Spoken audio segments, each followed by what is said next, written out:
So yun mga idol, nandito na naman nga tayo sa Bulod, Kabundukan, yan, Kagubatan. So mag-going to kad ako sa bulod namin kasi maghanap tayo ng signal naman mga idol. So mahina naman ang signal ng data. Yan. O di nga na ako mga idol, nandito ako sa Busay. Yan.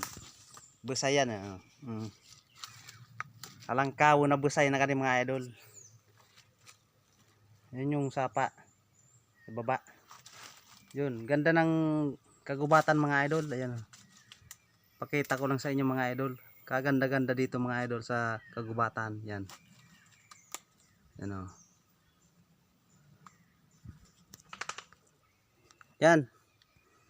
So akit ako dun mga idol. Yan, mataas yan. Yan. Akitin natin yan mga idol. Malalim. Yan. Ganda dito mga idol, berding berde pa yung mga puno oh.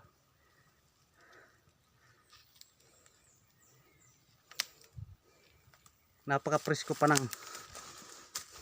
simoy ng hangin. Yan, nakutin natin.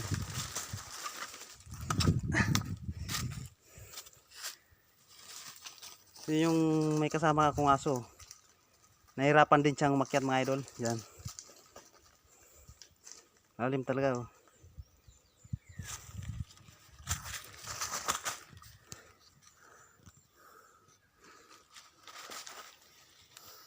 So nagbitbit na nga ako ng chinilas, baka madaos-dos ako mga idol, malaglag ako sa kabatuhan. Yan.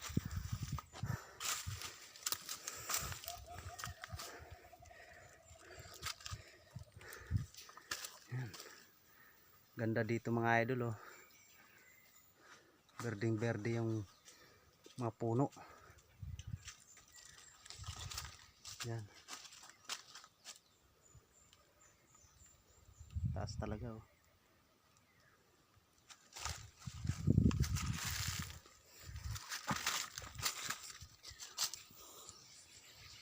So yun mga idol, sobrang napaka-dipisil talaga magtukad sa bundok. Yan. Napaka-taas talaga nito mga idol. Ayan. Kitang-kita na nga yung sapa dun. Yun yung sapa. Sapa yan mga idol. Yan. So napaka-taas talaga nito mga idol. Ayan oh. Napakahirap talagang tumukad sa bulod. Pero sulit naman mga idol kasi napakaganda ng view dito mga idol. Ayun. Mga puno. Ayan. Wala lang unggoy.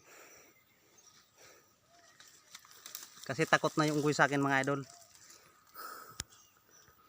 So yun mga idol, dahil nandito naman tayo sa masukal na lugar.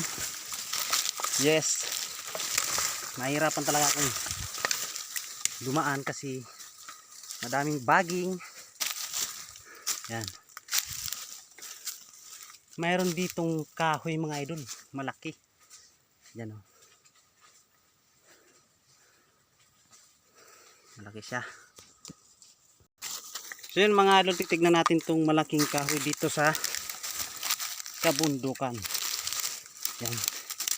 Nag-iisa lang siya dito mga idol na malaki. Ayan. Oh, ha? Laki niya mga idol. Taas. Yan. Yes.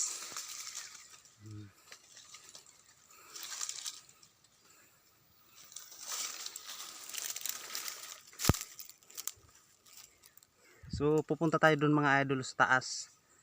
Kasi maganda yung tanawin dun. Ayan. Ang taas niya mga idol.